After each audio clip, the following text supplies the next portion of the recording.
do look very Guevara-esque today. Oh, thank you very much. You're welcome. All right, here we go. Are we live? I think we are. Hi, everyone. Welcome. Did we actually start at 5:30? We did. Yeah, it's 5:30 right now on the dot. Wow. On the Our dot. therapist would be so proud. I know.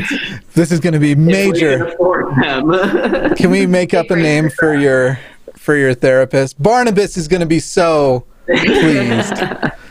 I also just love the name Barnabas personally.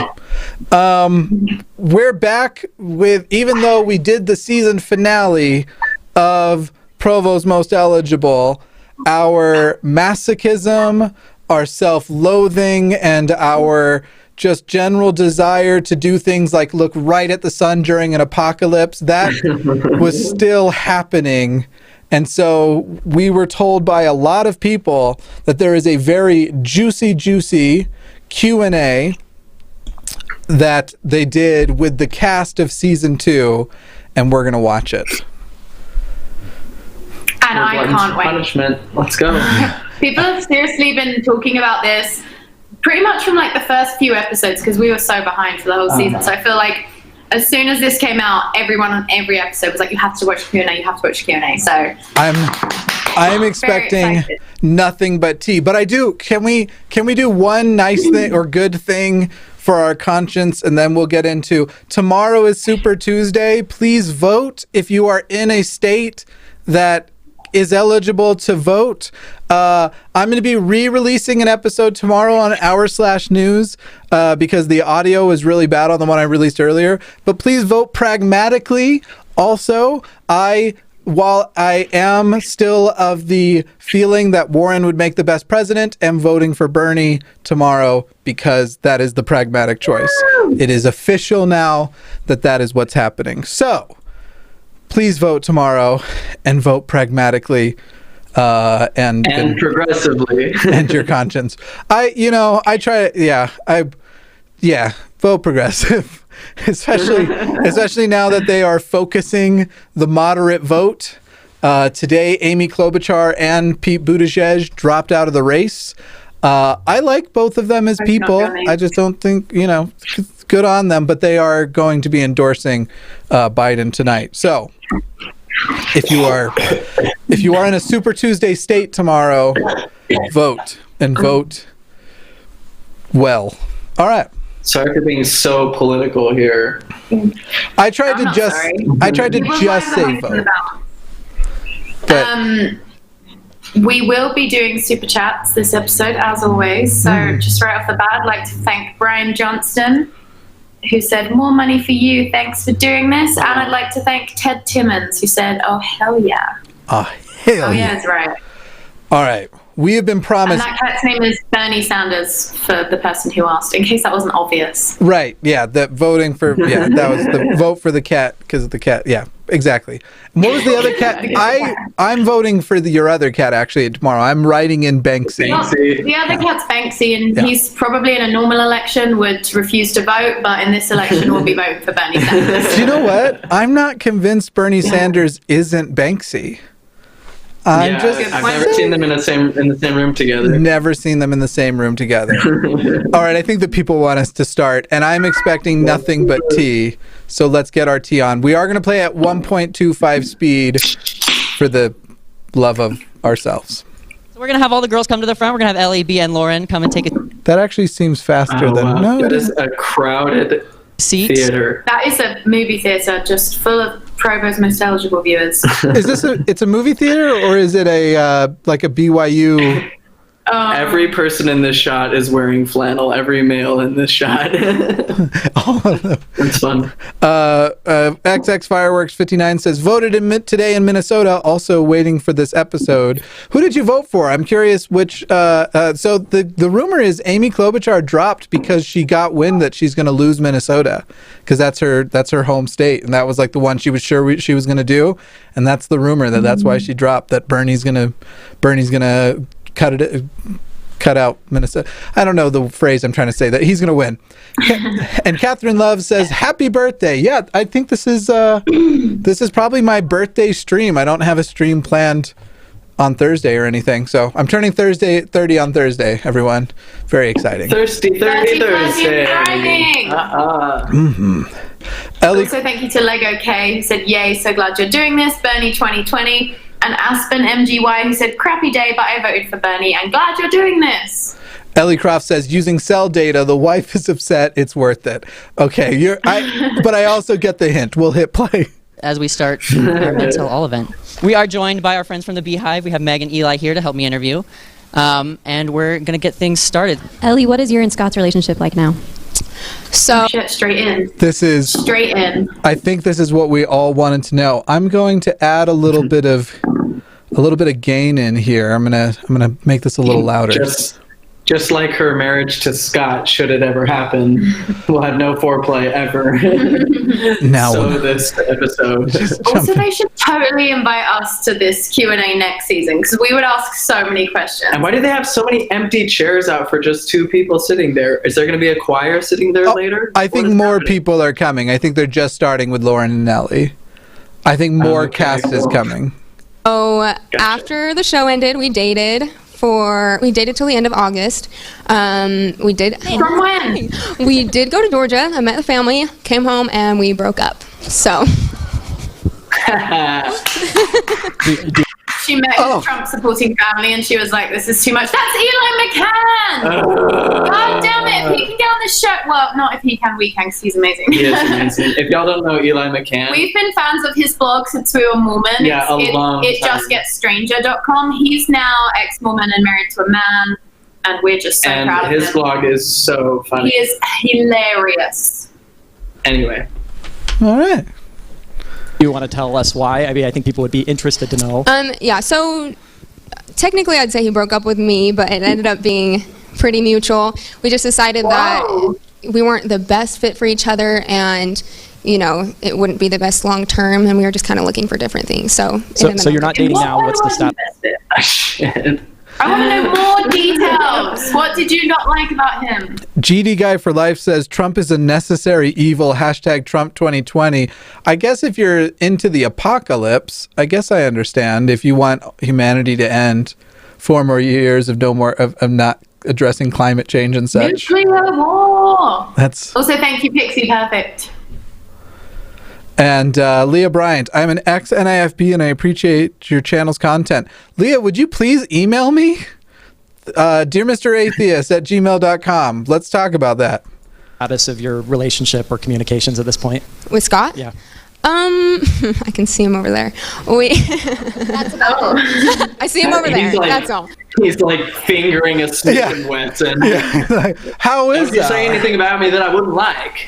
Now listen, I can't give away the source of this information. I don't know if I should even say it on air, but I can't tell you who's told me this. I have it on pretty good authority that his accent is fake, that he uses it all the time, but that he didn't have it prior to going on his mission, went on his mission to like Argentina, and then came back and decided to be a good old Georgia boy. So, I've got that on. Well, how come that's not surprising? Yeah, really nothing is surprising with him either. 2 quick super chats. Yeah. One from Lawful 908. He said, I've been waiting for this for so long. I'm so happy. Here's a little something for your trouble. Love. Thank you. Thank you. And thank you to Ellie or Elle, said he recently binged your whole channel. Loving it all. Wow. Shocking that. Don't do it while operating heavy machinery. XX Firework 59XX says, voted for Bernie, love Amy, but feeling the burn for Prez. Oh, and yeah, they were from Minnesota, which my understanding is Minnesota's love her Amy. Good for him. Yeah, we don't really talk. Are you dating anyone else? No comment. Yes, you are. She is. We've seen it on her Instagram. I think the rumor I heard is she's engaged. Whoa. She looked pretty close to engaged when I saw her picture. Whoa. I don't know that as a fact, so if no one can confirm. You know what? We're in the Q&A. I can just search things on the fly now. Yeah. No one can stop me. I can't stop myself. Can we have Scott please come forward and join us on stage? Scott, everybody, let's give him a warm. Hello. How about Scott comes forward for his fucking deposition. I want to know where the bodies are. There's definitely bodies. He has like a police escort. Yeah. Guys, I don't think she's engaged, but she looks very close to it. Oh, maybe is Also, it? Go ahead. Is Scott married? Well, there's a video. Scott, I think, is dating some. Actually, I can't remember with him. But Ellie has a video on her channel from 2 weeks ago with her boyfriend, and it's called "How Well Do We Know Each Other?" So I'm absolutely going to be watching that after this. Scott. He's dating a scarecrow stuff with money. It doesn't look like he's dating a girl right now. Does that mean he's dating a guy? But he does have a story highlight called MAGA Tour. Oh, never mind. He literally went on the MAGA national tour. Oh my god! But of course, he only went to all the all of those states. It's good to know this before we get started with him talking. Alyssa Does Life says, "Happy early birthday, Jimmy. Mine was yesterday. We're basically birthday buddies." Thank you. That's right. 30 on Thursday. I'm turning. I can finally rent ultra porn. That's a Futurama joke. Oh, Scott, we just heard kind of Ellie's side of the story. Does it match with you? What kind of happened for you after the finale? Yeah, I think it matches very well. I think you did a good job explaining things. We had a great time right after the She said two things. She said like two sentences. show ended. She said we really went to Georgia and then we broke up because we weren't a good fit. Oh yeah, amazing. Technically, he broke up with me, but we weren't a good fit. I mean, listen, I do want to make sure that everyone understands that at any given time, I'm ready to get back into our soaking relationship. But other than that, it's not going to go further than that. Be away from the cameras, away from all the structure of the show, and really get to know each other better. And it was a good time. Made a lot of good memories. Went to Georgia, like she said. Ultimately, we just weren't really the best fit, and that's why you date, to figure out if you're a good fit or not. And our personalities just didn't really line up, and we were in different places in life. And like she said, apparently he didn't pay for the trip to Georgia. I don't know if she did. She hasn't specified. She's only said he didn't pay for the Georgia trip. I haven't seen the Q&A, but I've seen some other stuff out there. I find it profoundly disturbing that the worst dating show I've ever seen did not produce a lasting relationship. I just want to know if any of the three worked out. it just wasn't going to be the best long-term thing. So I voiced my concerns to her, and she thought about them for a couple of days, and we mutually agreed to end things, and I think it ended well, and it was a good experience. We both learned a lot, and I'm glad it happened. How did your relationship change once you were off camera? There were no cameras. But were the dynamics different between you two? Things were more real, I would say. It was hard to really get to know each other with the camera there. So we got to see a more natural side of each other, and that was really nice. It was great. Except the whole time the show was going, they were dating outside the show, remember? They were like... Yeah, because they had that whole... remember when everybody was kissing everybody, even when they were told not to? And at the end, they were like, we actually already kissed. We just didn't do it on the show. Yeah, the whole thing was... Anyone who ever thought Josue had a chance, you were bamboozled, and you know what? So was he. And Josue deserved better. Hashtag justice for Josue. I was just going to say hashtag justice for Josue. Exactly. Yep. So things didn't change drastically, but things were more natural, and that was a good thing. That's really the reason those first couple weeks after the show. Oh, we're so great. All right. So, Ellie, is there anything you'd like to say to Scott before we wrap up, or do we agree it was on mutual terms? We're in a good place now between you two. Drag him. Say something. Look at her face. I felt like while he was talking, she was like, she's not like, oh yeah, we're friends. It just wasn't work. Like some more shit went down than they're letting on. Yeah. Any unresolved business we want to talk about? I don't have anything to say. I would just say thanks for the experience. It was really good. I'd say if I could go back to the beginning of the summer and do it all over again, I would. And I think we had a good time. I think we learned a lot. I think this is him trying to control the narrative. I think she's saying as little as possible to try and be classy. And I think him feeling like he had to say something and being like, I just want to say thanks for this, because it kind of is almost like potentially, depending on what happens, sticking the knife in a little bit. I agree. And also making sure that we, the audience, are like, oh, what a good guy. Yeah. I agree. Hey, slap your mic for a sec. Just tap it. I think you're on the laptop right now. I know. Damn it. Sorry. Have we been the whole time? Probably. It might just need a refresh if you changed it after. I'll read my super chats while you do that. Okay, good choice. Yeah. Amy Ballard says, happy early birthday, Jimmy. Animes on Sunday. Seriously, thank you for what you do. Well, that's very kind. J Bits, happy 30th. I just hit 30 myself in December. Sage Man, happy birthday. Jimmy taught me how to be okay with my years of atheism. What would you say if I wanted to hire you to voice act in a cartoon? More words as an excuse to up to my pledge to $10. Skibbity bop. Woo. I don't know if I'd make a very good voice actor, but I'd certainly be open to it. Just email me, I guess. And I will hopefully notice. Well, I can do lots of voices, but that doesn't mean that my reading would come off as authentic for cartoons. I don't know. Leah Bryant says, when I get an email, I will. I am now a witch or Wicca. That I would love to hear from you. So if you want to try DMing me on Twitter, if you have a Twitter or something like that would work too. I would love to talk to somebody who has left that gross cult. Okay, let's see. How's our mic? Yes, that is the correct microphone. Okay, and thank you to J Bits who said love to you and the cats. This is so you can buy them the good treats. Did you hear that, Maxie? You're getting the good treats this week. Get those good treats. It's like, oh shit. I'm grateful for it. Ditto. Everybody give it up for Scott. Thank you, Scott, for joining us. I doubt it. I doubt she would do it again. I think she... In fact, I also am like, if you would do it again, that's kind of a character flaw, knowing what we know now. And yet we're going straight into season 3. Yep, absolutely. As we should. Yes. I got one more thing to say. Epstein didn't kill himself. So be. Of course. Just a casual joke about pedophilia. Like, yeah, we all know Epstein didn't kill himself, but I hate this being turned into a meme when it's like, we're literally talking about, like, children being sexually abused. It's not just like a funny meme. Like, if you have a political statement you want to say, don't do it as like a Well, as skeptics, we can't say we know he didn't kill himself, but we can say the conditions of his death are very fishy. Also, it's very interesting how like liberals and conservatives are both aligned on the fact that Epstein didn't kill himself, but you said the fact. That's not.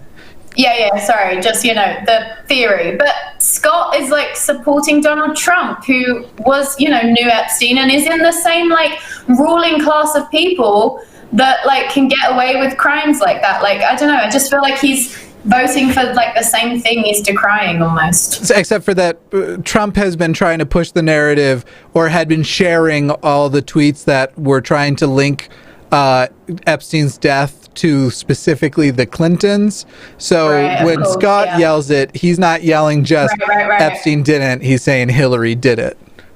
Right, and of course that's what Trump did to like try and distance himself from it. I don't know, it's so frustrating to me how Trump supporters will be A, using that as like a funny meme almost. Yeah. And then B, continuing to support the billionaire class that made it possible for Epstein to get away with having that island and all that bullshit in the first place. Yep. Pixie Perfect says, happiest birthday. Thank you for what you do. Thank you, Pixie.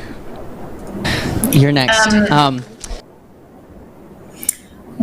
Dina or Dana said, special thanks to Tanner for finally agreeing to participate. Special thanks to Samantha and Jimmy for talking him into it. Love you all. And thank you to Profession Ill, who said, this show gave me so much insight into why my ex-Jehovah's Witness boyfriend was such a toxic misogynist. Wasn't expecting that from this, but thanks. That's good news. For the record, it was my fault that it took us a while to get to this. It wasn't Tanner's. I was the one who had to delay. I was dragging my feet emotionally for sure. I was genuinely not certain I wanted to do this, and still that feeling persists. But the actual delay of agenda was mine. Anyway. So yeah, just tell us a little bit about what happened after the cameras turned off, after the show was over. What happened with you and Walker? Some stuff went down. She is emotionally destroyed. Did you see things flash before her eyes there? She was very clearly trying to decide between telling everything or like being real selective. That's what I thought. I knew this would end with her resenting Walker. Obviously, we all did. I want to see their Dateline movie. You could real see shit went down. In some of the interviews that I didn't see is that he wasn't ready or wanting a relationship. And I didn't. Oh shit! She didn't know we were seeing the interviews. I mean, he wasn't like. I felt like you could tell that from his personality. You wouldn't need to see the interviews to know what we knew. I mean, I feel like I didn't bring anything extra from the interviews that you couldn't see in his interactions with her. Also, she literally told Keaton, I don't think you're ready for something real and serious, and then went to Jake, and then they were like, so we decided not to put a label on it. It's kind of obvious. Know that.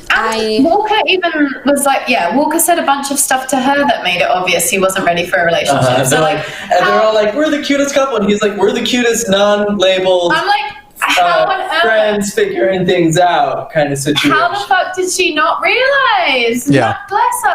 She had to project optimism. It was showbiz, baby. Sense that he, I felt like something was kind of off the night of the finale, and I could sense some hesitation there. I still wanted to go forward with a relationship with him, but afterwards I pulled him aside and we talked, and that's when he voiced some of these concerns about right away. Of course. Exactly what we called. We're all these toxic men who win, who are just literally on the show just to win. You can tell. Of course. Their final conversations before she picked him, it was so obvious. That, I guess I'm she here did to win. get That's to what see, I care about. And she probably got to see the thing with his mum that was probably the most. Still though, I'm like, girl, how did you not know? Now that I won, I just want to tell you that I think you're a super great girl and stuff, but I just don't know, I just feel like I have so much life to live and so much love to give, and I love how real you are, but I'd really just like to keep this to making out when I can't find anybody else. That's what I think that conversation sounded like. Also, I'm pretty sure we have confirmed that Walker is now engaged to somebody else. Yeah. So, I don't know if he's engaged, but it looks very serious, more than serious. I was actually going to say I think they've gotten married, but because I thought I saw him in. No, it was a photo shoot. Oh, okay. They did some she's a model, I think, and they did some photo shoots together. A staged what? Got it. Okay. Yeah. Okay. It doesn't look like they are engaged. Amesley Cobblepot says, "Happy birthday, Jimmy! Welcome to your 30s." I appreciate that. I've been excited. I'm not one of the people where 30 was closing in and I was dreading it. I'm very excited to be. I feel like when you're in your 20s, just for being in your 20s, there's a level of credibility a lot of people won't extend to you. So, I'm excited. For that. Her and Walker and his new girlfriend haven't posted anything together in a while, so who knows what went on there. But the last picture they posted was end of last year. Salacious. Places, is that going to cause a problem? And how maybe have we didn't know each other before going on a dating show together with cameras around all the time. So we decided we would take things at a more natural pace. I think that meant something different to him than it did to me, and so we, after the show, kind of had different ideas on our mind about what was going to happen going forward. I genuinely feel terrible for her. I know. I feel really bad. Because you saw it. You saw that she constantly deep down knew and was seeking reassurance, and she would just take breadcrumbs from him. I want her to become friends, and I can tell her how to spot assholes like Walker. Caused a lot of problems, and we just didn't last. It didn't work out. And I wonder if that was do you think they had a conversation right after they finished filming the finale? Because it sounded like they didn't even have a single night. They just immediately, he was like, hey, just so you know. I mean, they definitely had, even before the finale was over, the let's not put a label on it thing. It's like... But you could tell the energy in saying that was different from each of them. Do you think he... Go ahead. I was going to say, do you think he intentionally mentioned, because he could have just kind of gone out with Grace and been like, oh, we're yeah, cool, And then kind of like after the show, kind of like, hey, I don't know. But he like intentionally did it on the show as a way of like signaling to the girls who were getting to know him from the show, like, hey, I'm gonna be single, like I'm not off the market. Like in 3 weeks, guys, just hold on. Yeah. Have you ever been really attracted to somebody for years, and then like after years, the opportunity arises and you have a night together and it's amazing, but then the next day you realize, like, now that I have that, I'm not interested at all, and you feel terrible about yourself for like, oh no, I'm a monster. I feel like that's what happened. My dreams have never come true. I feel like Walker realized, like, I think that's what happened with Walker, but that it was winning that was the goal for him. It was just like, now that I won, I realized like how much I wanted to win was authentic, but the rest wasn't. So I'm done. Yeah. Yeah, it sounds like she was probably pissed as soon as he said that on the night after he won. And then I bet they just never recovered. I bet they just never, because he was probably already checked out. Thank you to Ainsley Cobblepot, who said loves these collabs with Jimmy. Thanks, See the Cat 2020. Thank you. Mindy said, happy birthday, Jimmy. Thanks for all you do. Take care of yourself and much love for a wonderful year to come. Well, thanks. And Ted said, please, self, reprogram B for her own sake. Just casually reprogram B. I would do my best. We gotta get through a little more here because we're only 5 minutes in, but 27 minutes into the show. Wow. It's hot in here. What do you wish he would have told you prior to the finale? How about all the shit he was telling apparently everyone else? Like, maybe that would have been good. Well, I think that it would have been a little bit less. I think maybe just having had him voice the concerns that he did in his interviews. You know, he talked about how he wasn't really sure how he was going to talk about those things with me, and I don't remember him bringing it up because I remember just being really surprised. Yeah, because when you were having the conversations, he was just affirming it. Like, it wasn't just that he wasn't telling, and I'm not mad at her for this, I'm mad at him. He wasn't not, maybe this is why, it doesn't seem like he showed up, and this is probably why, but maybe he did, we'll see. But it seems like it's not just that he didn't tell you the things he was telling other people. When you were talking, he was giving you affirmations that, to the contrary, about how real this was and how special it is and how different and all that kind of, like, it makes me so mad because she clearly blames herself for missing these things, but there's no way she could have noticed. I don't know. Do you wish to expound? I don't know. Maybe because I was expecting it more, but I felt like everything he said was like, yeah, you can obviously tell. Like, even just the way they talked about taking it slow. There's taking it slow, but then it was like he was like very, really wanting to make sure. Like I kind of got the like he could have been like, you know, dating his now girlfriend already by the time the show ended. Like he could have been like texting another girl. I don't know. I felt like he would always give her like the least possible thing he could say to make it seem sort of believable that he was in it, but like he would give the bare minimum. I just remember 400 conversations in front of a window that they were sitting on, and him talking about how special it was, how real she seemed, how different. I mean, that just sounds like Mormon guy bullshit to me right out the gate. Which she is grew up Mormon and therefore is primed to receive. This is my understanding. Right. This is the perfect thing. Fault. Yeah. Oh, whoa. Someone said it looks like the girl Walker was dating is already with someone else. What the hell? I hope she broke his heart because he broke B's. Mindset going into it differently. Was there a moment after the show ended, after a little bit, that you and Walker sat down and talked about your relationship and he voiced those concerns to you? Did that conversation end up happening?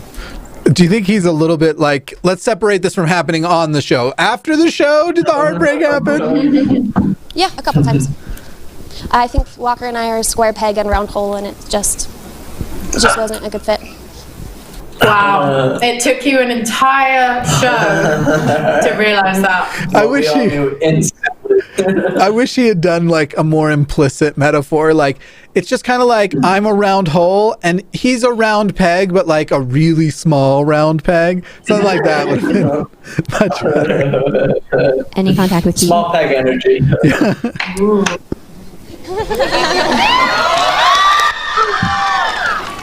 Hang on, we're gonna bring Keaton up in a second, actually. But first, can we have Walker come join us down here? Oh, Walker did show. He should be ashamed of himself. Boo! Boo him! Boo! Don't hug him! Don't hug him.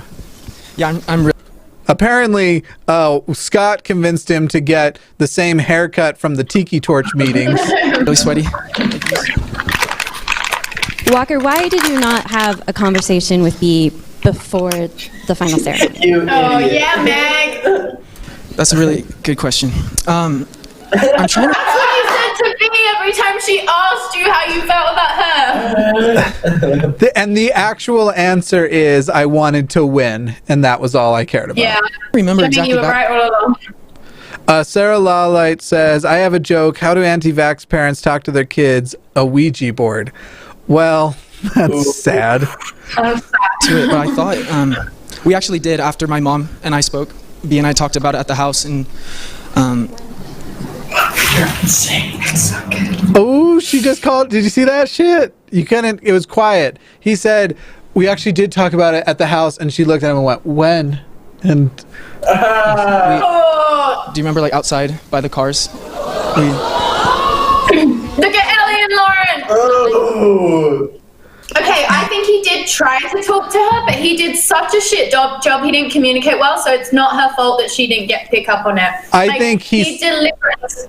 I think he said 100 affirmations. After 50 of them, he said, but, you know, we should take it slow and see where everything is. And then did 50 more affirmations. I'm not trying to throw you off. I don't remember having it. It very well could have happened. I just don't remember.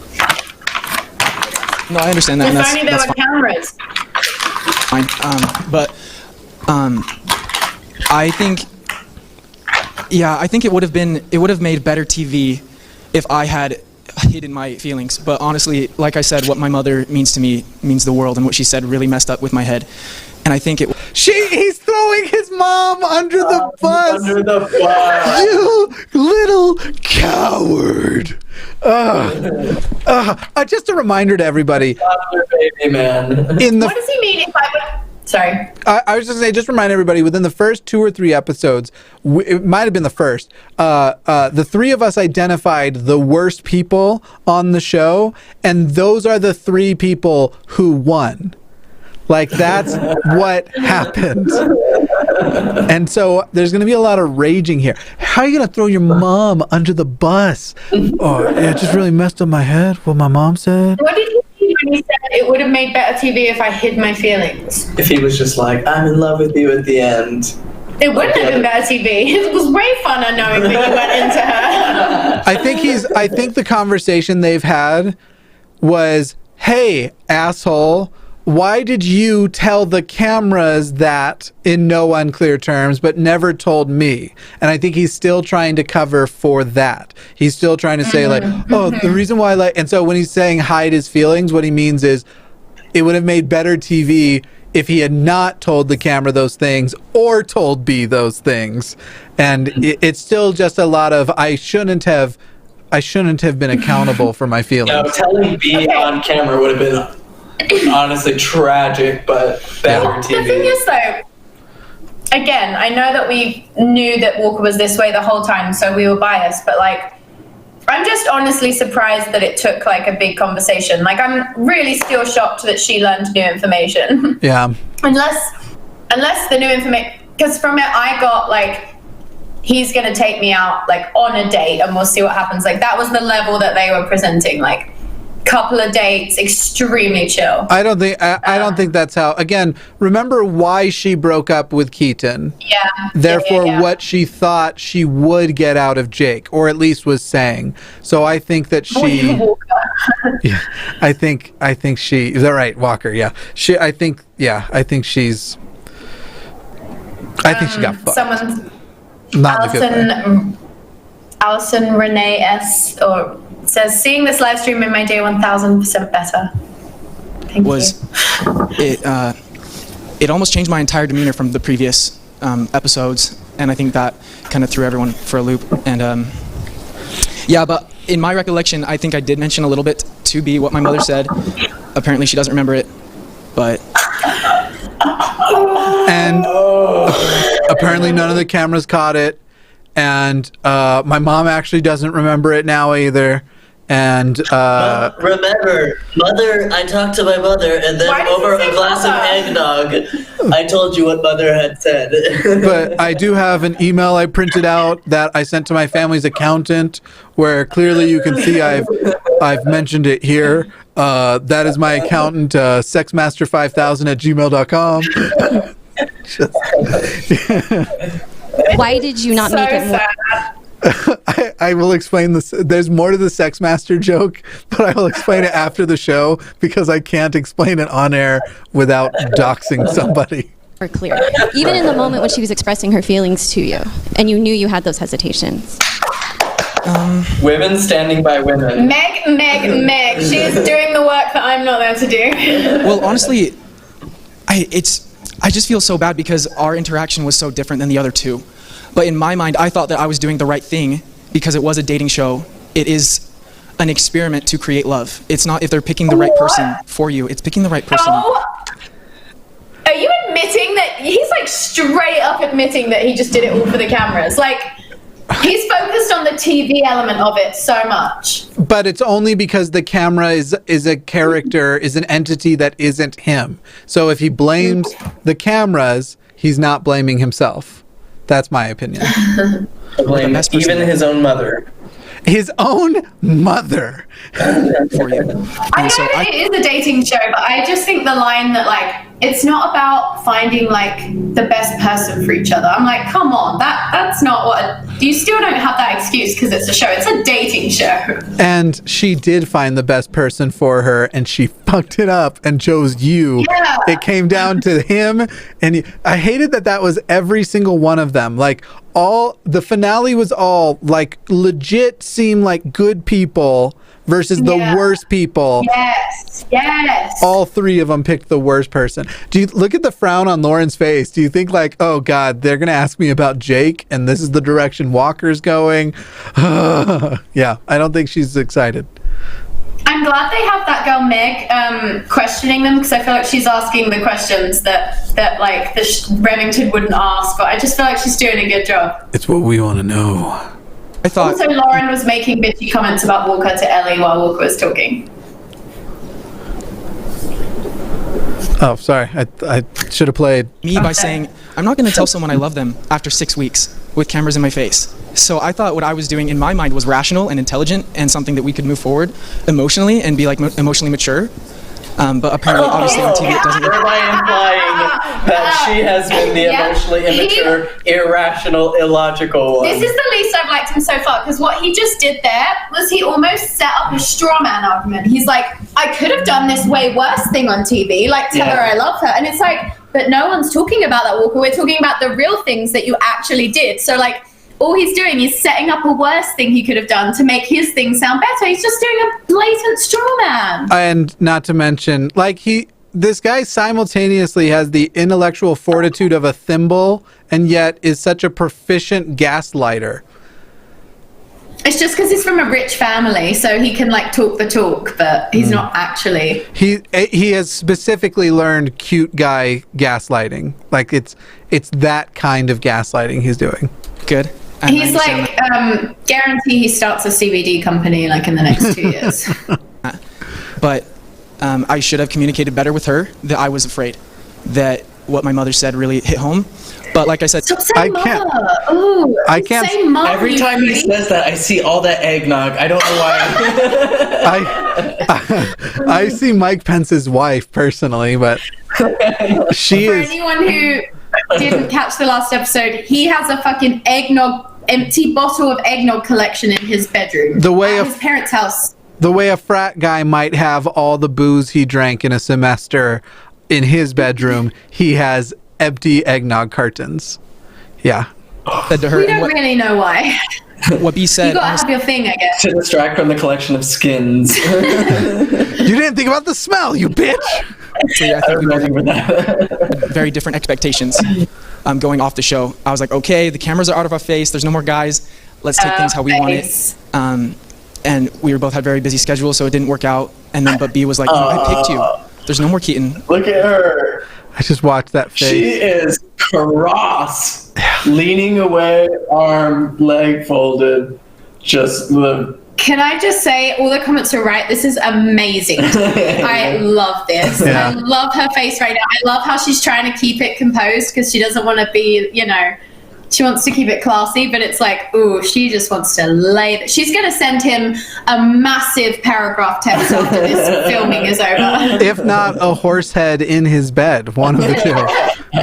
I want to spend time. I can't stand how he set it up as like, I thought we could be emotionally mature. I can't stand that. With you. And looking back on it, I really messed up. And no matter what I say, I know that B is right in this. See, this is another thing. Did all that gaslighting, yeah. And then you end on like, B's right, just so you make yourself look good. Right. That's exactly what's going on. And it's the cute guy gaslighting where you can actually even take responsibility. You can give all these excuses and then say, but I was wrong, and know that it will not. He can still walk into the audience, probably grab any random Mormon girl there and walk straight to the temple if he wanted to. Like that's what these assholes are.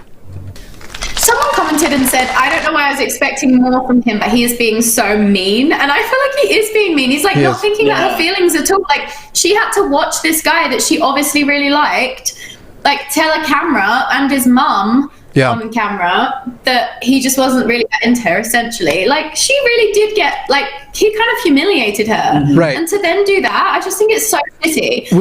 He's looking out for number one when it's like, you have not really anything to lose by just like being nice to her and putting her feelings first in the situation. Like, what is wrong with you? We've all had that situation where you find out that your significant other has a friend that they specifically talk shit about you to, and you like meet them and you're like, oh wow, but in this case, Walker's shit talk friend was the entirety of YouTube, not her, just the cameras.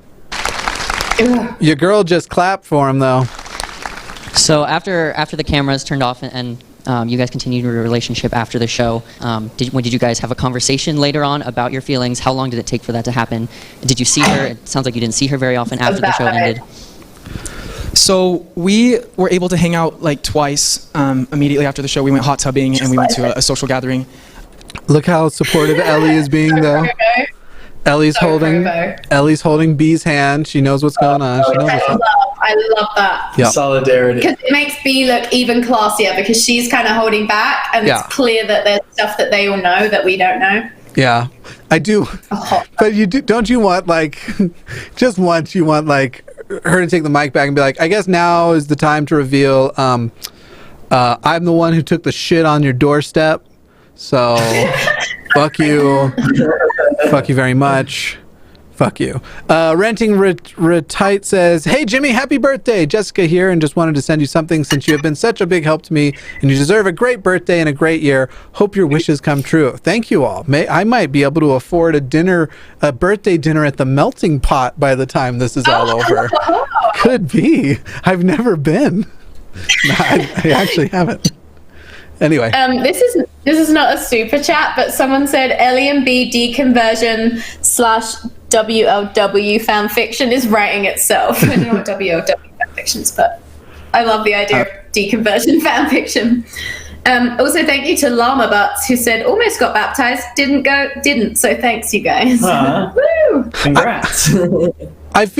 I keep just feeling a heavy wave in my chest of so bad for B, because like, I think even though it's not as bad as I think most people see through it, it still must feel like she's been humiliated, and I resent Walker for doing that to her. And he could have just told her for sure. But and I guess she was kind of just taking him more at face value than we were, because we knew instantly not to take him at face value. Right, because all three of us have dated guys like him. Maybe not all three, but at least two of the three of us. A couple friends' house.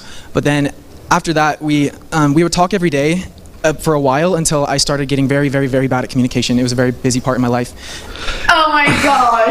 If you're like It was seeing a busy time in my life. No, bullshit. Of course, if a guy suddenly isn't texting you, you know he's just not that into you. Now that because less people watch this series, I don't feel bad saying this on air because we don't talk about it publicly much. But I've been seeing somebody lately, and I don't know a single person in the fucking world who is busier than me.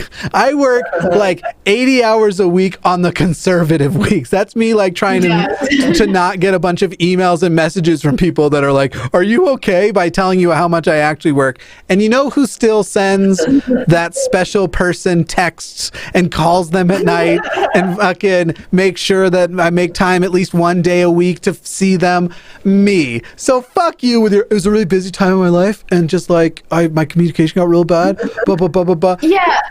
It's something I'm definitely working on. If you like someone, and also he's like, it was a very busy time in my life, my communication got real bad. It's like, but you had a girlfriend 2 weeks later, so it can't have been that bad. You clearly had good communication with her because that didn't just spring out in a vacuum.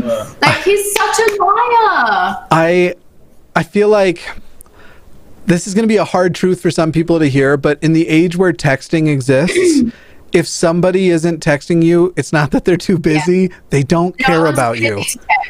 There's the odd day where you're too busy to reply to a text, but at the end of the day you say, "Hey, so sorry, I had such a crazy day," and you make it loving, and you can find a way to make up for it if you really want to. Yeah, absolutely. I mean, they're definitely, I'm not saying like if they're not texting you back within 7 seconds, but if they're not... No, I'm agreeing with you. I'm agreeing with you. Yeah, no, I knew you were. I was trying to clarify that I wasn't. I don't want people to now go, Mr. Atheist said, if you're not texting me back right away, you don't care about me.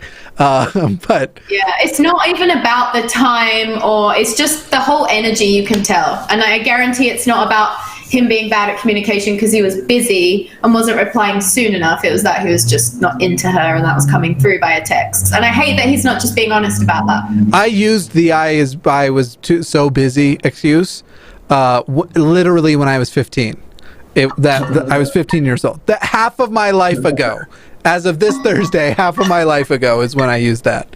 Yeah. Well, he's only like barely, what's he, 22? Like, I don't know. Her name was Kelsey, and Kelsey, you did not deserve that. I'm sorry. And I wouldn't text her back for long periods of time, and then that would frustrate her, and then that would obviously result on me, and then we would get in these little arguments, and then by the time we actually met up in a coffee shop and we expressed our feelings, it was already too late. Is there anything? Sorry. What the fuck, Walker? Grow up and grow a pair. Can you like to say to Walker right now? I have a few things I'd like to say to Walker right now. What did you just love if she got up and gave like a straight up Jay-Z level freestyle at him, just destroying him? If not, we'll move on. I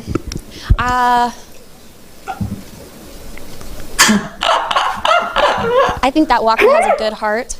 I think that we have very different perspectives. Very well may have been that he had said something, but because we think about things so differently, maybe I didn't understand it the way he was trying to explain it, and I think maybe that's a theme throughout our relationship, is that we were never quite on the same page. No. Don't fall for it. You were getting affirmations. That's what was happening. He was knowingly spinning you a story, for sure. Mm-hmm. But I think he has a good heart, and... Classic Mormon girl saving the guy's reputation. She, in her mind, she literally means she saw his cardiac results. It's healthy. The heart, all the ventricles, the atrium, the left and right. Top notch. Solid. Great heart. It's all good. She does not mean that. No, the narrator. It was not all good. But of course, it was not all good. That's hilarious. That was I just stole Tanner's joke in live time. If anyone didn't, I don't know if y'all noticed.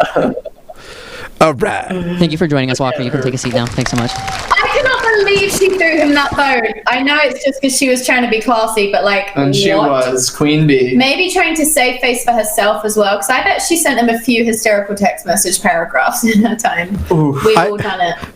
I think she should have, at the very least, been like, "Oh, I didn't know. Now that you said all that stuff about your mom, I guess I just want to say, why is your mom such a bitch? Like, he threw her under the bus. Take it. Back the bus back up." Like, Jolene, I'm coming for you. Can we now have Keaton join us up here on stage? Good. Oh, I feel like that crowd reaction. Oh, they like Special K. Yeah. Keaton's one of my favorite follows on Twitter. I feel like me and him are like, all things considered. He's a good dude. He's campaigning for a progressive female candidate. Bernie. No, Bernie. Not for locally. He is a local female progressive candidate. He like works for the campaign. Is something I have been told. He seems awesome. Yeah. Yeah.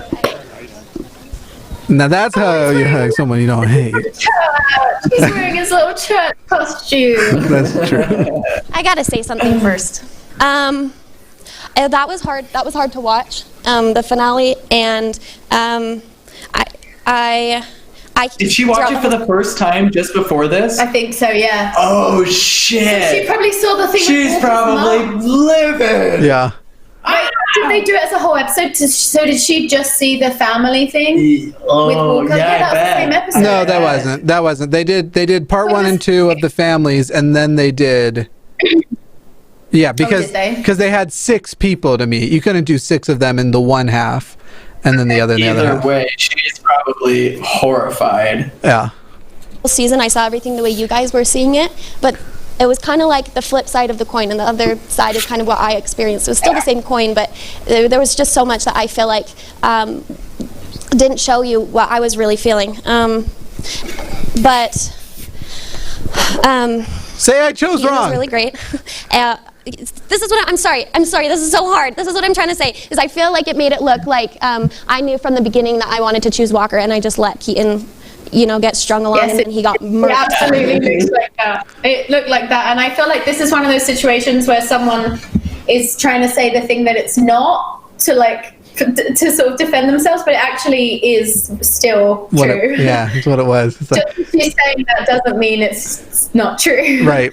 Up there, and that sucked for everybody, and I know that sucked for him, and I hope you know me well enough as a person to know that I would have never done that intentionally. The truth is that by come finale time, I feel like our relationship had fizzled, and I really I didn't think that he was that invested. I didn't think that he cared that much about the outcome. His eyes. Even I know we're at 1.25, but I feel like she's talking real fast. Didn't know that he liked me as much as it was so clear to you guys that he did, and that played a big role in my decision, and that also played a factor in me not really warning him. And I should have. I'm sorry, that sucked, and I should have done things differently, and I'm sorry. Say you picked wrong. Say that you should have picked him. Say the words. This whole game was rigged against you. Ragabash said, I've never been a B fan, but I totally respect her for owning her part of the relationship, accepting that she should learn from it and moving on, which is, I think, a really fair comment. Yeah. And thank you. Now he should say you chose wrong. I'm so sorry. Hey, Keaton. Good to see you. Hi. Hello. He looks very handsome. So have you two had any contact? Yeah, we've hung out as friends a few times outside of the show. That's because B and I are really good friends. Look at the stark difference in her body language as he talks versus when Walker was talking. Any potential for more than that from either of you? I think with B, every person I've ever dated, I've learned so much. And that's why I appreciate B so much. I learned so much from her, and she has a lot of qualities with, that I want. Name some. He actually could. He's not Scott. He's not Scott. He could. He's not going to just say, well, she's really beautiful, and I assume she has a personality, but I have not gotten to know it at all. That happened multiple times on the show. No one's laughing. This joke fizzled. I I was distracted. I'm so sorry. I was caught in a wave of despair. You're but I'm back. having a hard time with this I'm one having tonight. a hard day, just so you know. Oh. It's been a really hard day. There was no limit to how long I was willing to wait for that pause I set up. Like, I was just going to make everyone stew in my unsuccessful joke. I would have done it for minutes at the very least. Can I hear the joke again? Can I hear the joke again? I just did my Walker impression with the whole like trying to name qualities, not Walker, Scott, trying to name qualities of, because you said name them, and I was like, he's not like Scott, and then it was like, well, she's really beautiful, but I'm told she has a personality, but I've not gotten to know that part of her. Anyway, I don't know why I did it again. It wasn't funnier. And she's been so supportive throughout this entire experience, and it's hard. This whole thing is really, really difficult, and it's tough to think rationally, even after every. Okay, it's not, but you all will live, for the record. It's very interesting hearing them all describe the Provo Bachelor as hard, but I guess if you're someone who's not used to a ton of social media attention, I could imagine it would be. I feel like for this point for us, we'd be like, we're used to like constant barrage of like hatred and stuff, so it wouldn't faze us. But I imagine, maybe not for Ellie, because she's been public before, but... As adversities go, I don't think this is one of the top ones. Everything has been No, going but on. humans are very prone to getting major anxiety about their social standing, and being on a reality TV show does probably bring up, like, seeing a lot of negative comments about yourself, that it's telling your brain that your position in the tribe is threatened, people don't like you. It's kind of a whole... Fame is really a traumatic thing, and I know they've just experienced it on a low level, but... Fair enough. Just my thoughts. Because... during the filming, we would have loved to be like, hey, this is how I acted in week 1. Twitter, what do you think? Should I keep acting like this, or should I like change it up a little bit? That's just not like reality. Don't ever ask Twitter for that kind of advice. Twitter is the worst thing that exists. The humanity has never invented anything as bad as Twitter, and I'm including the nuclear bomb. We would have loved to have... Yes, do follow me. I'm at Dear Mr. Atheist. They're at it every day. They're at Self on the Shelf. I participate in the evil as necessary, as has become necessary, but it's still awful. That experience, but we've hung out a few times, and I respect her and I admire her, and we have a great friendship. Okay, so V just told us that she felt like maybe what the audience saw was a little bit different than what you were experiencing, or at least looked a little bit different. Do you feel like what the audience saw was an accurate reflection of what you were experiencing? Yes, people approach these types of things differently, and I was very tactful from the beginning. I was very careful, because I knew eventually 60, 70, 80, 100,000 people were going to see what was happening. And so I really cared about B from the beginning, and I wanted to make sure that I didn't hurt her in any way. So anything I felt... didn't even have that cross his fucking mind. He didn't have a single thought about anyone other than himself for the entire experience. Just wanted to win. So as he was talking, I was trying to rethink through, do you think the reaction to Keaton was people who just know him from the show, saw the finale and love him, or do you think Keaton is actually a personality in the area? Do you think like people there know who Keaton is? He has an account that is kind of popular. He's like slightly popular on Instagram and Twitter, I think. Okay. Any reservation, I told her. Maybe that scared her at the end, or maybe I don't know exactly what happened, but that was my approach. Walker expressed more reservations about having something serious than Keaton did, but the reason she gave Keaton for why she was picking Walker was that Keaton wasn't ready. But it's like, but Walker wasn't any more ready and did not give you any reason to think that he was any more ready. You just believed what you wanted to believe. It looks like they've booked a venue here with its own sound system, and based on how the audio's been so far, I think that the venue people were like, cool, and we've got a guy who can come in and they'll run your sound for you, and they went, no, we'd like it to maintain the poor quality people have gotten to know us for over the season. So we got a friend called Fred. He's real interested in trying his hand at this sound stuff, so he's got a Talk Boy from the 90s he's gonna record on. We're going with Fred. to the whole situation. So you two spent some time together after the show ended.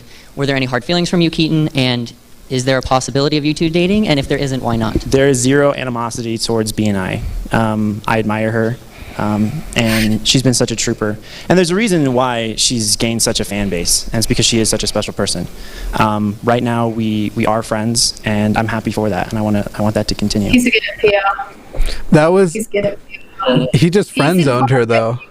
He's going to do well in politics. He just. I think he's probably like over her bullshit and has probably reassessed, probably seeing how much she swooned over Walker. If I was Keaton, I'd be like, okay, we're like on different pages if she's going to do that. Seeing the show, and I hope, because he had said if things don't work out, let me know. And I hope that between then and now, he was like, wait, no, I'm not going to be somebody's literal second choice.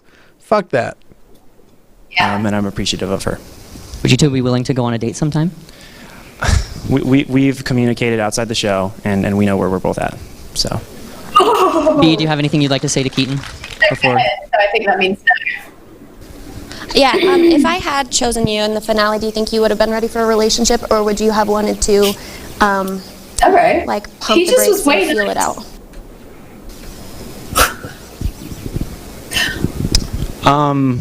Immediately right away. Are they PRing right now? You're doing a hypothetical DTR with him on camera. I feel like she just has such a complex about guys not wanting her or messing her around, because maybe she comes on so intense while trying to play the cool girl, and it just keeps being a losing strategy for her. So I feel like she has a whole complex about it. I think you're right. To it. I think you're right that complex exists, but I also think right now she's just straight up trying to ask him if he would have done the same thing Walker did. I think curious. Yeah. Probably I would have just kept going at the pace we were going, and I would have kept communicating with her. And that's the thing, is there's a lot of could have, should have, would have.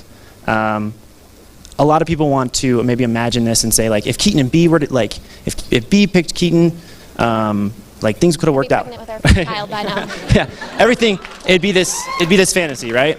But this is reality. I could have easily been in the hot seat. I could have easily been the guy who said something and then I didn't mean it, or it's so. That was some shade. He's talking to Walker. Isn't that him? Isn't he kind of being empathetic towards Walker though? I guess. Saying that? He's been diplomatic. Yeah. I would have loved to have kept dating you. I don't know how else to answer that question. Sorry, I'm on the spot. Maybe she's kind of defensive because she doesn't like the idea that she feels stupid for picking Walker, but she doesn't. Maybe it hurts her to hear him say, "I would have loved to have kept dating you." So she has to doubt him in some way to make it hurt less. Right. No, Is there anything else you'd like to add? thank you for everything. No, I appreciate it. Thanks for doing the show. Why was she Thank you, Keaton. less nice about Walker as well? Give Keaton something. He was so nice to you. Oh, I think she's been, as far as sitting next to him, I don't feel like she's imagining him just exploding like the end of Alien, like a creature just popping out the chest. You can take a seat now. He's going to get some numbers on his way out, I think. Yeah. Real quick, can we all just give any? Up, then What'd you say? I said if BYU bitches for Bernie aren't hitting him up, then they're missing a trick. And while we're paused, thank you to Zachary, who said, "I love yours commentary on this trash fire." And Rachel Lynn said, "Tanner, I'm sorry you're having a rough day. I just wanted to thank you for being here to record this. It makes my day. I think I speak for the whole audience when I say we love you." Oh, thanks. We do That's love really you. nice. Applause, because this is he did so much work. He's the reason that we're here, so thanks for me. I know you've gone through a lot, so we appreciate you. I don't know. For some reason, Lauren drew attention to how much work Remington did for the show. Oh, they must have a break or something. She said he's been through a lot. I wonder what she's referring to. If she's The talking about lawsuit with The Bachelor, probably. yeah. If she's talking about us being a bully, she couldn't be wrong. She More could not wrong. be We more love wrong. him. Yeah, it's like a weird, love, fear. I've said to many people they deserve so many more subscribers. I want more people to watch. Before we move on, just before we shift gears, Ainsley said, Keaton isn't actually talking to B. He answers her questions, but answers them to the panel. Yeah, I noticed that too. Which is very politics. Yeah. He's going to do well. I noticed that too. I never thought I'd be like B and feel like I'm going to vomit. Oh, yeah. I do. I feel that. So yes. Do you have a bucket? So Lauren, what happened with you and Jake after the show ended? So Jake and I, we were supposed to go to Oregon, and they ended up not having room in their car for me, I guess. Really shit, the family? Oh, man. Oh, so Jake basically just like kind of bailed on her? After so presumably like his family. roommate. Wait, family? Maybe. I don't know. That basically Maybe roommate. So either way, though, they could have got to Oregon another way. So and like she was like, I don't really know. So that was Jake ghosting her, basically. After all that affluent flexing from Jake, he couldn't rent another car. Just saying. And I thought he loved her. He loves. He said the word love, and then he just ghosted her. It's a sad form of love. Has the personality of an inflatable clown, like one of the punchy ones. How much of an excuse that was, or if that was real, I don't know. We didn't go. I'm not throwing him under the bus. I don't know. And so I know when he was gone, I think he did a lot of thinking, and I felt like he got really distant. And So right away, he was like, actually, nah. No, he met up with a high school ex. He went back to his hometown in Oregon, met up with a high school ex. That's what happened. Pretty much every guy I've ever dated, long distance has just not gone well for me. So I think I was trying to be more patient because I was like, maybe it's me being too clingy. So I tried to just give a lot of space to it. And it wasn't bad. It just was like, I don't know what's going on. And then he got back into town, and we didn't really like I was really excited to see him, and he was excited, but kind of took his time getting back. And so it's so shitty that, especially in the Mormon women culture, it's like, yeah, you should really evaluate if everything is your fault that's going on. And she's like, he wasn't communicating at all. We had started a relationship and professed love for each other, but he wasn't communicating at all. But anyway, it wasn't bad. No, that's bad. If you're building up as well, they were the one couple that was boyfriend girlfriend. No, so was Ellie and Scott. He asked her. They said they loved each other. Yes, that means something, at least a semblance of respect for the other person's time or heart or whatever. Literally, a relationship is defined by the communication. So if the communication was bad, it was bad. So you don't have to make all these excuses for him and say it wasn't bad what he was doing. It was bad. Anyone who's watched The Real Bachelor, do you know what's funny is after we finish filming this, The Real Bachelor Women Tell All episode is on, but there's anyone who's watching that one, Victoria P and Peter having this whole thing where it's like, yeah, our relationship's great, our communication's just bad, as if that's not the entire relationship. We still relate in the comments. We've only gotten 20 of the 35 minutes through so far, and we're an hour and 7 in. We're bad at this. I was just kind of in my head, and the next day was Sunday. I remember I went to church feeling sad I didn't see him the night he got back, and I finally expressed. That trip. He totally knew it. But I'm like, what happened? How did he know?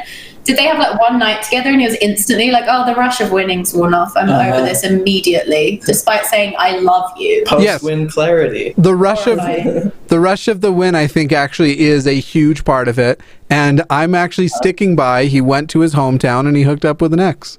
I'm holding to that. With some advice from friends. I think the issue existed before the ex in the hometown, but yeah, that's possible. I'm kind of upset. But either way. I think he has. I'm ready to diagnose him with borderline. That's where I'm at.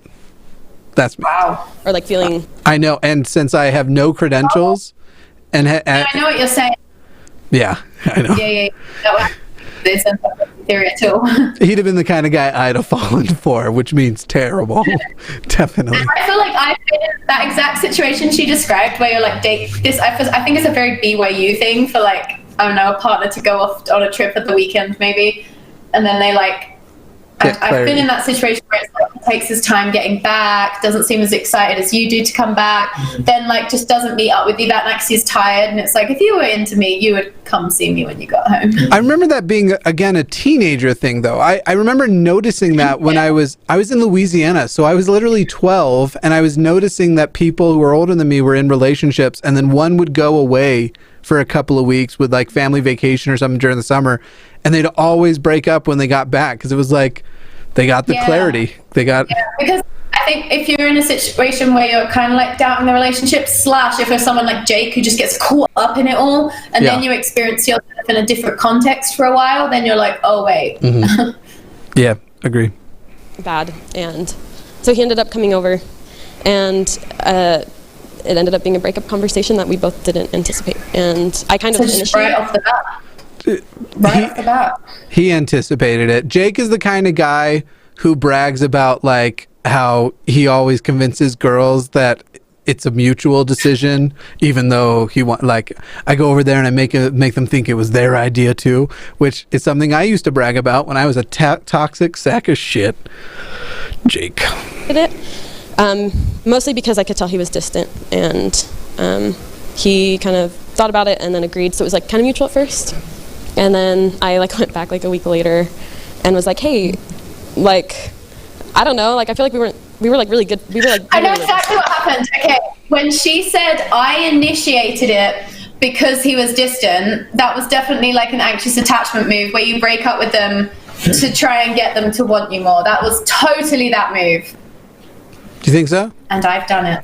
Yeah, definitely. That's like a classic example of that. I thought she was saying she initiated the conversation, but they decided at the end to break up. She initiated the breakup, and then he thought about it for a bit, and then they agreed, and then, which like him, that was obvious. It wasn't mutual. He obviously was like killing the relationship on purpose before then.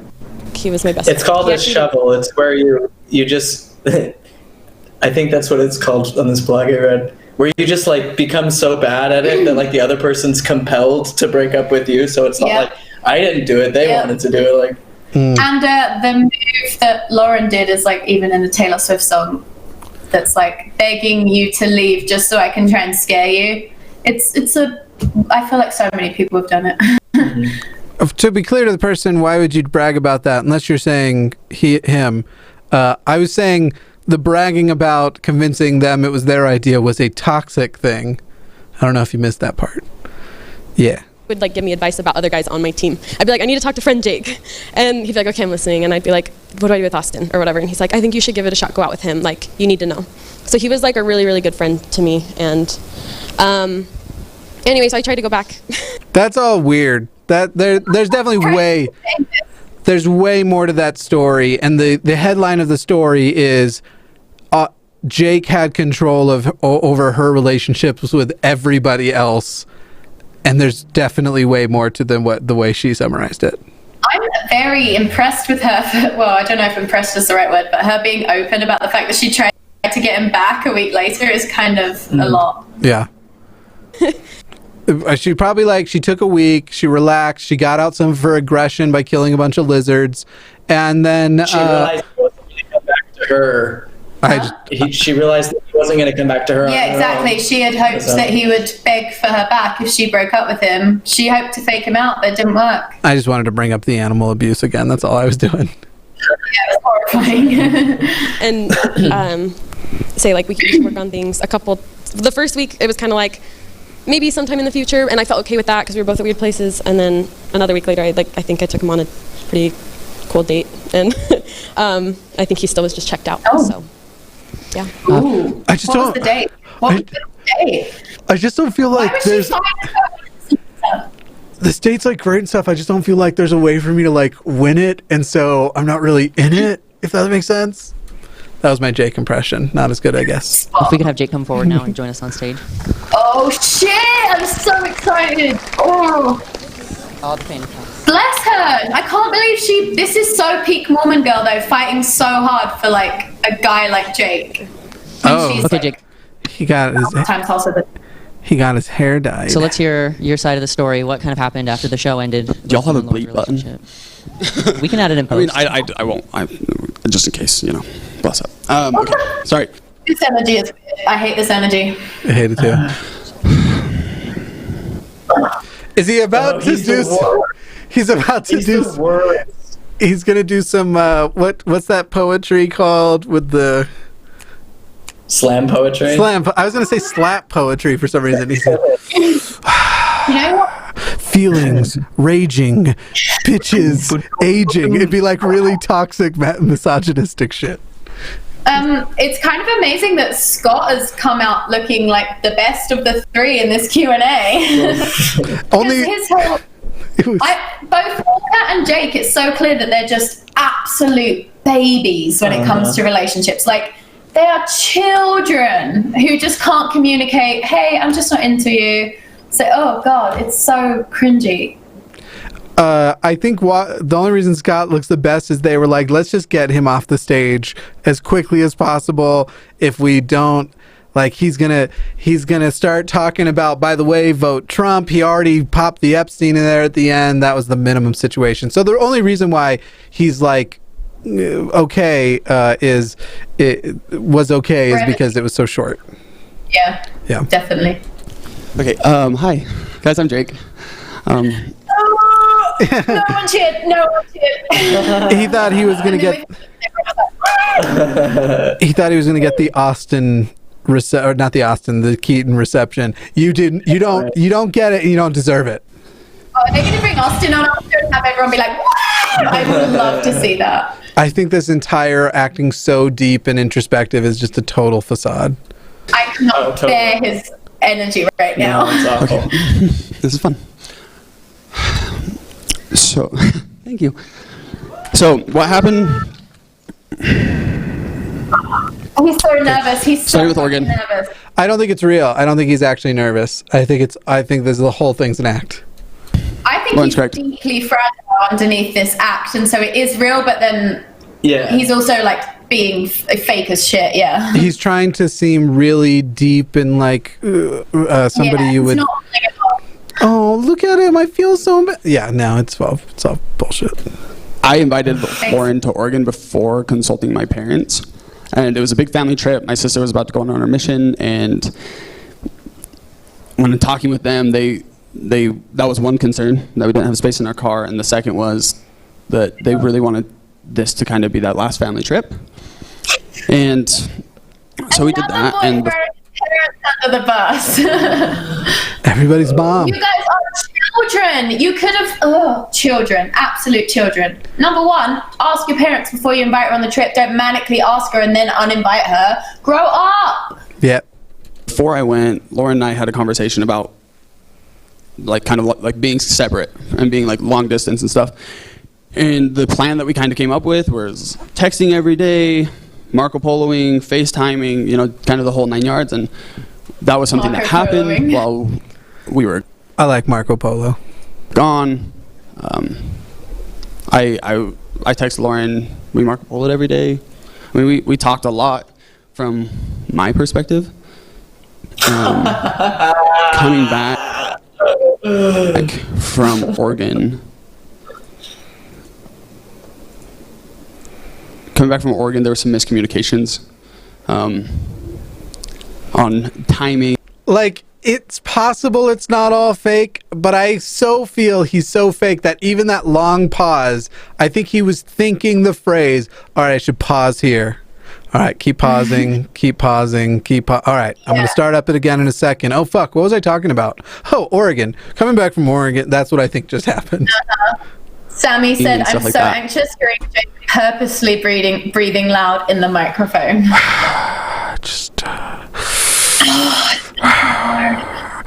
That's actually one of the things I've given a lot of people advice on, like starting their YouTube channels, and I'm like, listen, there's a lot of things you see people do as cliches because at some point some actor did it well.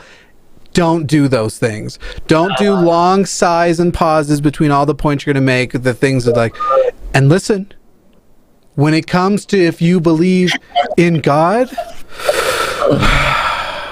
You're so good at that. yeah, it's like no, people will not watch. That is you're making 3 minutes of content, but the video's 25 minutes long. You can't do that shit. And that's what his YouTube channel would look like. And when I finally saw Lauren that night, Okay, driving can I 10 just hours. say, he said there was some miscommunications about timing. I'm like, that's not how that works. Like, if my boyfriend, I was under the impression that he was going to get home at 8 and come see me at 8, and then it turned out he was going to be home at 11 or wouldn't be able to see me the next day, it wouldn't be like this relationship deal breaker. It would be like, oh, that's a bummer, we had that miscommunication. But this is like, I don't think that's that. I think he probably was like deliberately ambiguous, but like kind of let her think that they would probably see each other, even though he knew all along he had no intention of doing it. Mm-hmm. So then when she was understandably upset because this guy that's already been like forcing distance between them is like, you know, doesn't want to see her after this trip that he had uninvited her for. Like, it's just all bullshit. He's totally to blame for not communicating. She's probably had a pretty normal anxious reaction to like someone who says they love you treating you like that, and then he's like, no, it's just a miscommunication. It's like, no, I guarantee you knew all along that you had no intention of seeing her that night. Sorry if I'm getting too in depth. I just have a lot of thoughts about this show. But Sam, what you have to understand is this is how the rest of my reactions are going to be, everybody. For the rest of the show, I'm going to talk like for what I thought. Sorry, that was really funny to me. Okay, I'm moving on. I was supposed to see her that night. We drove like 10 hours home, and I was, talking with my parents at the end. We had, one of those good old parent heart-to-hearts. You saw my dad. He likes to talk. But I don't remember his dad at all. He's like acting as if we're in on this joke about his family, and it's like, we don't care about you. We just hate you. You're the absolute worst. He's like, hey guys, I'm Jake, but you probably already know that. No? Okay, all right. we had a long narcissist. talk, and I told Lauren that I was coming back to Provo, and then I ended up staying like an extra hour in Alpine with my parents. And in the face, 4 hours. Oh, and then she felt bad because as a Mormon woman, you can't be mad. So after she did that, she was like, don't reassure him. He doesn't deserve it. All the women being I text you at nice. 9 o'clock. It's okay. I was in Provo at 10:47.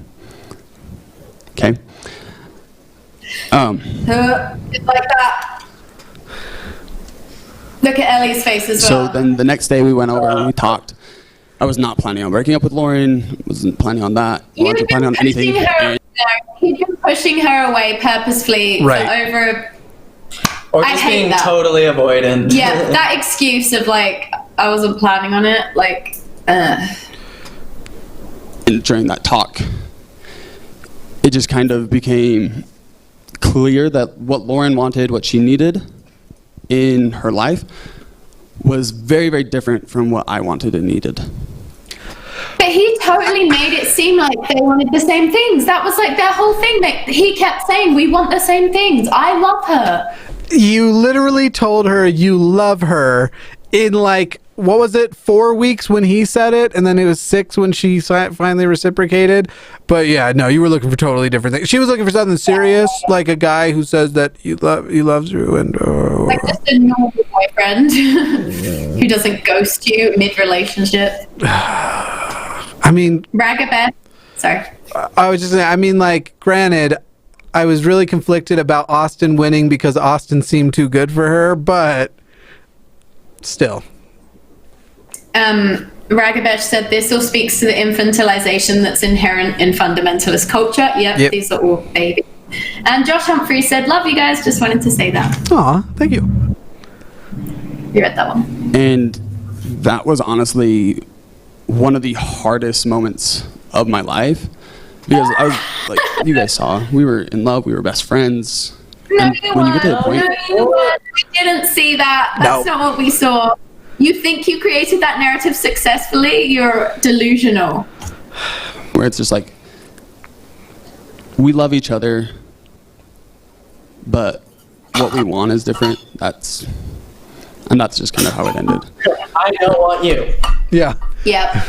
He's trying to play it off as if she was just too needy. She needed someone who was way more available. It's like, no, she probably just wanted like the amount of available you set yourself up as being on the show, and then just like you immediately ghosted her, and she was like, hey, what's going on, and was like understandably anxious about that.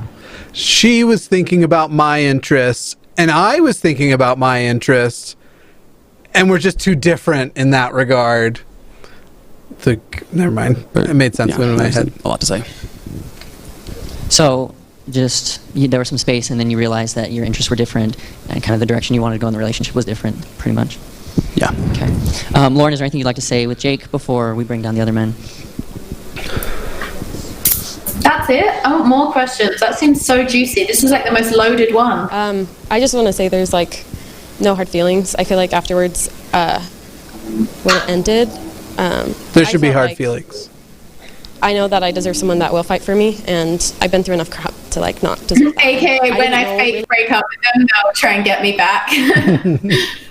At the time why we broke up, he actually texted me last week kind of saying like that you know, he wants to live in these places that I might not super love, which I think is something you're going through. And he talked about wanting to live in apartments, and I went, guarantee he used travel as an excuse and will never travel. He'll end up marrying a girl who's essentially the same as Lauren. They won't go live in those places. She's like, which I think you can work with. And he was like, no, you would never.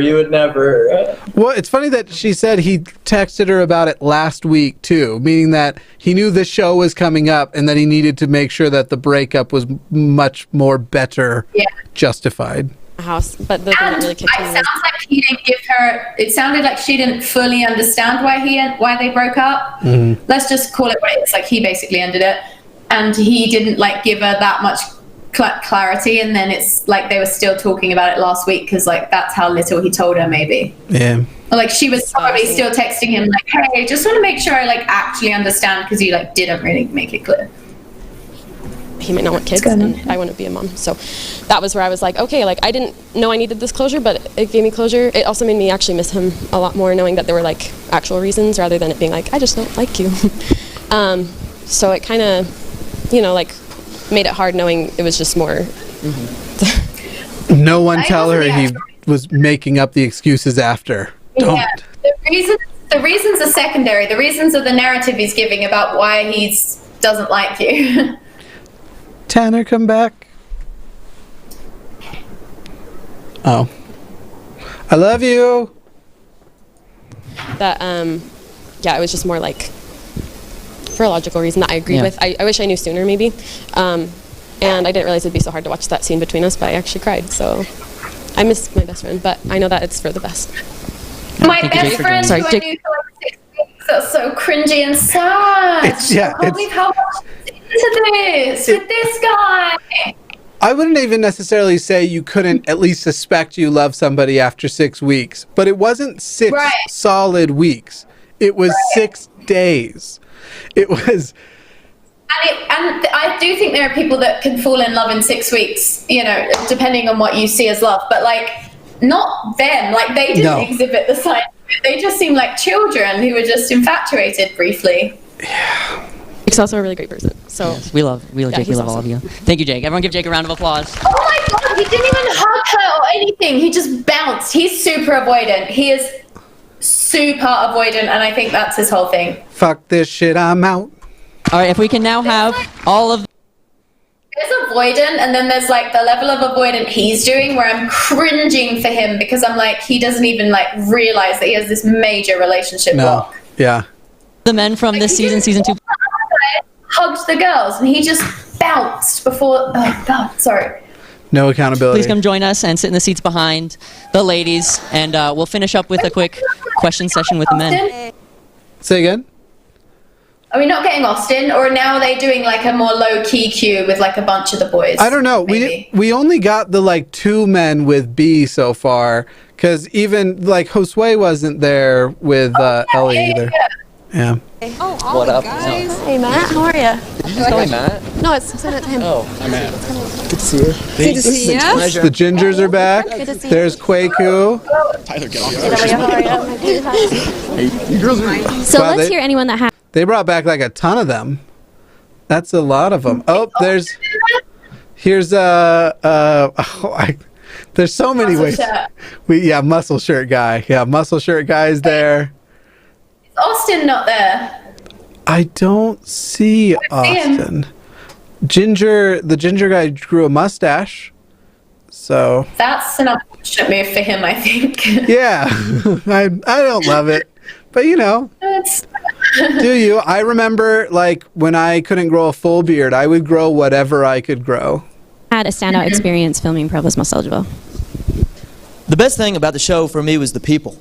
Remington and Carson, they put together a great crew, a great group of contestants, great girls, and it was a phenomenal, phenomenal experience because of the people here. And my favorite thing about Scott is the love bombing. Because that... Yeah, I know. Just get out of here. I remember Ellie's like laughing about him to be, because she's like, what a fucking loser.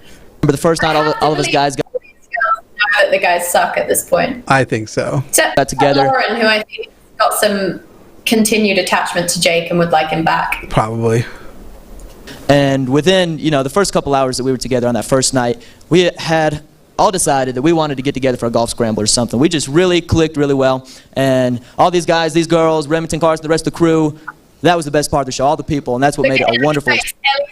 She was like, she rolled her eyes a bit because he wouldn't stop talking. I'm pretty sure Kwaku and Keaton and the other guys over there are making fun of Scott right now. I think Kwaku and the liberals are making fun of Scott. Yeah. And Scott's just like randomly spouting off about nothing really, just like thanking the crew in such an over-the-top way. This is like the really liberal end. Is that James the Mormon back there? No, that's I can't make out which guy that is actually. Anyway, watch. Really well. And all these guys, these girls, Remington, Carson, the rest of the crew. He's definitely making fun of him. Did you watch? He was just mimicking him even. Hang on, I'm gonna back it. I have to see this. Yeah, watch Kwaku. We just really clicked really well. And all these guys, these girls, Remington, Carson, the rest of the crew. I want to know what he was saying because he was definitely just mimicking him. Oh, I love that. Tanner, I missed you for every moment you were gone. Thanks, Jimmy. That was the best part of the show, all the people, and that's what made it a wonderful experience. Oh, okay, no, it's not. But it's not James the Mormon. That was the Obama impersonator guy is back in the back. And we still... That was his thing. That was the thing about him. We have not once... Did not do the impression the entire show. Remington... Coward. Make it right. So Josue and I are actually real. Wouldn't you be so mad to find out like they cut it like he did it a ton actually, but they always cut his Obama impression for time? Like they didn't cut Scott bringing out the MAGA hats, but anytime that guy was like, listen, I think that Ellie's a sweet girl. None of that made it into the show, but Scott's MAGA shit did. Roommates now, so that's the real relationship that came out of this show. So. Wait, what happened? Him and Josue are now roommates. Oh, So that's the real relationship that came out of the show. I hope they end up together. Roommate wanted, new show coming to Provo. No, honestly, like I echo what Scotty and Tyler just said. We got Daniel in the building. Why is Daniel not up there? Wait, what's happening? Why wasn't everyone up there? Well, Daniel's up there now. Daniel's too famous for this shit. It's insane. It's insane that he's on this show and now he's just gonna... Why are they sitting the gay guy with the girls? Stop reinforcing mistaken stereotypes about homosexuality, please. They probably aren't really doing that. I just like making a point. I just kinda... Welcome. Can we ask you a couple of questions? So I understand that it's okay for me to mention this, but you came out on social media recently, so congratulations. Hey, thank you. Sam said, please stop breathing like that, but that was like 12 minutes ago, so it must have been when I was doing the... What you gotta know is... And Hopeful Zero says, happy early birthday, Jimmy. Wishing you all the best. Also, your jokes and YouTube video making tips are appreciated. Thank you. Some of the jokes tonight were only made, I guess, for me. And the audience and our hearts. Oh, thank you. So I'm curious, did your experience being on this show and having so many people watching you make it harder or easier for you to come out? Ooh. That's a good question. I think it made it easier. To be honest, a lot of people ask me this question. They're like, why did you do a straight dating show if you knew you were gay? And it's a good question to ask a gay guy. It is the obvious question to ask the gay guy. But I'll be honest, so what happened when I did it, like initially, what happened is that I put it out on social media as like a joke, like, should I try out for this show? And obviously everyone in Provo Ho life, shout out to all the Provo Hoes. Everyone was like, yes, do it. So I was like, I'll just put in an application for fun and see what happens. And I did, and I actually on purpose missed the first interview. Totally missed the first interview, and Remy messaged and was like, it's okay, come in for the second interview. And in that moment I was like, I know I'm gonna come out at some point. A lot of people don't have a lot of positive images of gay people in the community. It's like, maybe if I do the show, I can bring some positive light to that. Do you really think that's what happens? Like, is this just a story because he doesn't want to just be like, yeah, just it'll be fun to be on a TV show? Like, I think it's perfectly valid to just want to be on a TV show. Yeah. I worry too. To like create a positive impression. The conservatives are not going to like that. Yeah, that kind of seems like a far-fetched plan. I'm struggling to buy that. Even though I love Daniel and I'm Team Daniel in every way till the end. Yeah. And it's not like the season 1 view count was so high that your expectations would have been that much either. I also love Daniel. This sounds a little bit like a story and like not wanting to say, well, the church wanted me to fake it until I make it. And so I was still faking it, but I couldn't make it.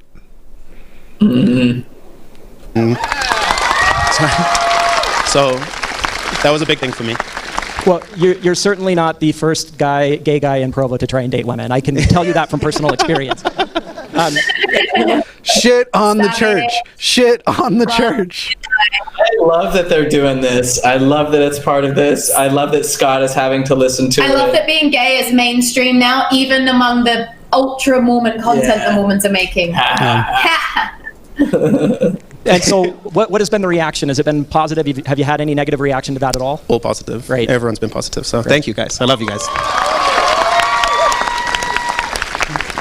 We are unfortunately running very short on time, but we just want to ask, what did we not see that you wish we had seen? All of you. That's for anyone. Sorry, Rob. I know I had the mic for a little bit. I just want to really quickly just let people know about some of my friends that are up here. You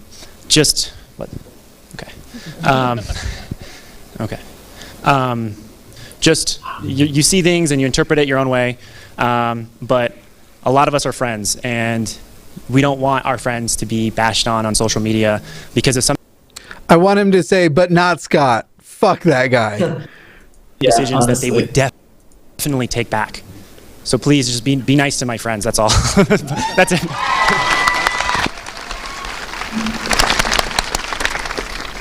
Brothers and sisters, aloha! You know, you didn't even get to like week 3 and he has to say something because he's such a narcissist. Of course. And that bombed. Has been done so. It bombed because it's so over. It was over before you joined the church. It's abominable. I to say that I've made some of my best friends doing this. Walker, especially, is a really good friend of mine now. I mean, Matt, meeting you has changed my life. Scott.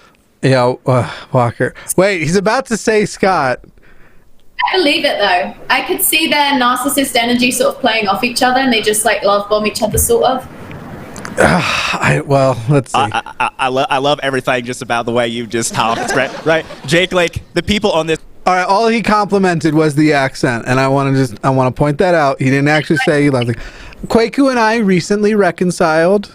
Right now, he's in my good book, so I'm trying to be, I don't know, diplomatic.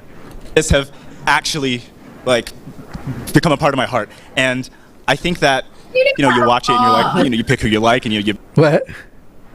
I said you don't have a heart. Put the Instagram comments and the tweets.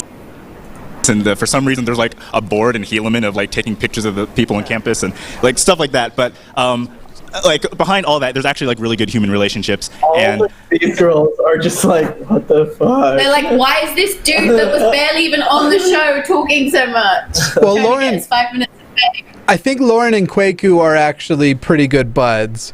Kwaku is known in the air. It wouldn't surprise me if he was like, and by the way, I'm throwing a party this Friday. I'd actually think that was really funny but I don't think he's actually going to end it that way because he throws lots of parties. If anything, I'm just like, I think we're all thankful that we became friends and like really hang out with each other, and I actually love the people here, and so that's what I'm going to say. Like, this is a real thing. There's real friendship here. Convince us you have real friends, you psychopath. Okay, so we do have to wrap up because they have another event after this. But we just want to thank all of the men for coming from season 2. Thank you. What do you think the next event is? It's like the ladies' auxiliary. You can actually all stay in the hall. We have a general authority coming, a white cis male to tell women what their roles in the church should be and in the home. And so that'll be great. I also hear he doesn't think you should even be allowed to have tampons because that's too much like masturbating. So that's what we're going to watch next. It's going to be the Walmart Yodel Kid. Flying to the show and I being part of this weird... anyone have anything to say? Like Keaton, fair enough, because he got really far in the show, but like Kwaku was one of the 2 people that made a fucking comment. They didn't have... Hilarious.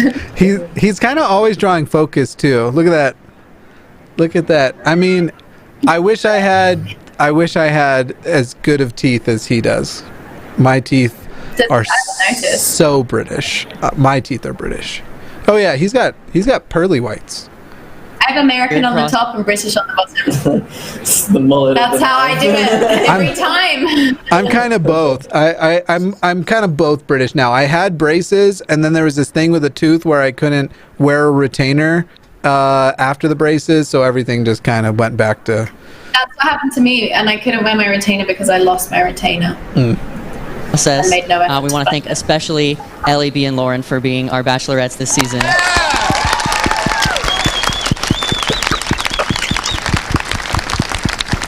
We love all of you guys. Wish we had more time. Feel free to get pictures with them and meet all of them kind of outside in the lobby after this.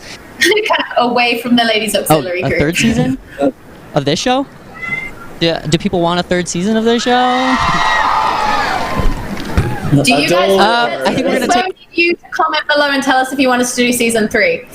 Again, there's the Tanner conundrum where he doesn't really want to do it, but could be persuaded by super chat. I almost walked out tonight. What can I say? The longer since we found out, I don't know, I just am still so full of doubt that they actually got Lindsay Sterling and David Archuleta to be like the Bachelor and Bachelorette. I have a question. I don't think that's what it is. They're going to be like co-hosting with Remy or something. Well, no, I think maybe David Archuleta will be the Bachelor, but I think Lindsay will be a host. I think both of them will just, at most, I don't even think a host of the show. I think they'll host an event, a single date or something. Yeah. Take a break for a little bit, but next summer we will be coming at you again with season 3 of Provo's Most Eligible. So stay tuned on our social media to learn more. And it's been a blast. It's been a crazy experience. You guys right here are awesome. My favorite part about doing this was meeting all of you guys. It's been amazing. So thank you everybody for coming. Yeah, I have the no best crew idea. as well. We couldn't have done it without our amazing crew that helped us this season. Give it up for the crew! Woo! But don't identify the crew. Just give it up for them. They don't want to be known for this, for their careers. Thank you guys. We'll see you later. Thanks for coming. Love how all the girls just basically had a horrible experience overall. And I am not one to victim blame, so I'm not gonna start now.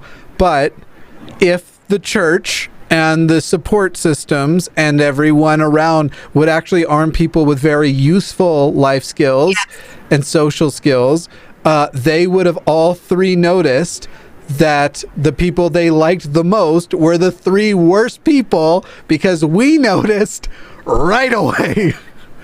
Honestly, we're not even that emotionally intelligent. This is just really basic stuff. It's literally just don't teach them what Mormonism teaches them. Don't give them those values, and things will be better. Thank you to Lego K, who said, do season 3, please. I can't help but notice that's the only super chat we've received about season 3, so... Must not really want it. You guys are a bit lukewarm. But we do also have a Patreon. If you get a hunkering for a season 3 in the coming weeks, you can go support us on Patreon. Send us a little message. A hunkering. I've never heard that word before. Oh, did you perhaps... is it the same as the word hankering, but you said it British? A I didn't say it British, I just said it wrong, I think. Oh, okay. Gotcha. Well, it's like a very hunky hankering, which means... Yeah, David Archuleta. Oh, I was going to say, which means I'll be there, but you're right. David Archuleta. I lost to a 5'3" gnome. All right. Oh, a beautiful 5'3" gnome. In voice and face. He is a beautiful person. Well, Someone said, I can't better hide from Lauren's sister in the audience. Oh. All right. This was fun. I'm glad we did it. I'm glad we have the tea. And I'm only sad that no one really got the call out they deserved. But yeah, that's why we're here. I think Jake's shittiness was revealed to all. Yeah. For sure. Like, every girl watching that was like, I know what he did. This isn't a miscommunication situation. Get that fanny pack out of here. Oh, all right. Bye, everyone. Cool. Okay. Bye. Thanks for joining this season. It's been tight. I feel battered.